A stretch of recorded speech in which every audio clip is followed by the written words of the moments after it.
আসসালামু আলাইকুম এভরিওয়ান। এখন ভাজি করছি চিচিঙ্গা ভাজি ডিম দিয়ে। চিচিঙ্গা ভাজি ডিম দিয়ে আমার ভীষণ পছন্দের। প্রথমে দিয়েছি কড়াইতে তেল, তারপরে দিয়েছি পেঁয়াজ কুচি, রসুন কুচি, হাফ চামচ হলুদ, হাফ চামচ ধনিয়া জিরা, কাঁচামরিচ ফালি, স্বাদ মতো লবণ, আমার সবটুকু ভালোবাসা। চিচিঙ্গাটাকে ভালোভাবে ক্লিন করে কুচিয়ে দিয়ে দিয়েছি। এখন হাতল দিয়ে ভালো করে মিক্স করে দেব। তারপর একটা ডিম ফাটিয়ে দেব।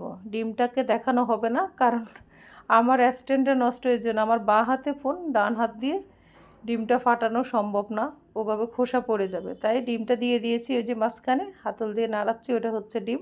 এখন ভালোভাবে এটাকে মিক্স করে নিচ্ছি। বন্ধুরা, তোমরা কে কে চিচিঙ্গা ভাজি ডিম দিয়ে খেতে পছন্দ করো কমেন্টস করে জানাও। আর তোমাদের কাছে আমি অনেক কৃতজ্ঞ। তোমাদের ভালোবাসা না পেলে এই পর্যন্ত পৌঁছাতে পারতাম না। আমার চিচিঙ্গা ভাজি অলমোস্ট ডান। দেখতে এমন হয়েছে, নিশ্চয়ই খেতে অনেক মজা হবে। তো সবাই ভালো থেকো, ভালোবাসা অবিরাম। আল্লাহ হাফেজ।